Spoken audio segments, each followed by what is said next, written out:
लोकन्यूज मराठी, आवाज लोकशाहीचा।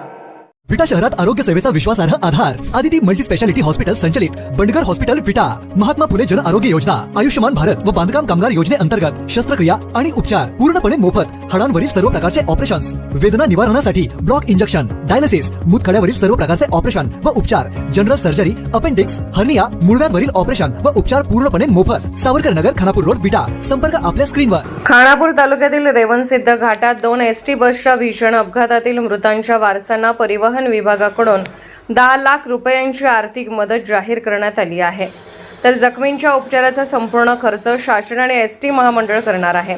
या मदतीसाठी आमदार सुहास बाबर यांनी अपघातानंतर परिवहन मंत्री प्रताप सरनाईक यांच्याशी रात्रीपासून सातत्याने संपर्क साधत पाठपुरावा केला। या अपघातात 2 प्रवाशांचा मृत्यू झाला असून 38हून अधिक जखमी झाले आहेत।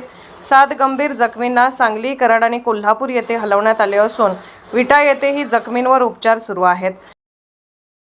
काल रेणावच्या घाटामध्ये एक अपघात झाला होता। अत्यंत दुर्दैवी घटना घडली होती। या घटनेमध्ये आतापर्यंत 3 व्यक्तींचा मृत्यू झाला आहे आणि अनेक जण जखमी आहेत। याची माहिती देण्यासाठी मी आदरणीय परिवहन मंत्री प्रतापजी सरनाईक यांना आता फोनवरती माझं बोलणं झालं होतं। त्यांनी संपूर्ण घटनेची माहिती घेतली।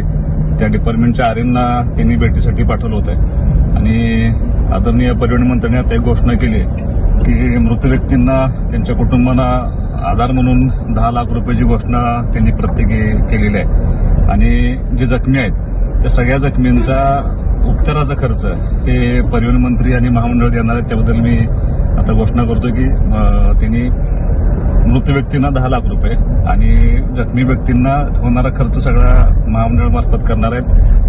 जे मृत्यू पावले त्यांच्या आत्म्यास चिरशांती लाभावी अशी मी ईश्वराचरणी प्रार्थना करतो। जे जखमी आहेत ते लवकरात लवकर बरे व्हावे यासाठी आम्ही निश्चितपणे प्रयत्न करू। जखमींना तातडीने उपचार मिळावेत यासाठी आमदार सुहास बाबर यांनी प्रशासनाशी समन्वय साधत घटनास्थळापासून रुग्णालयापर्यंत मदतकार्याचा आढावा घेतला।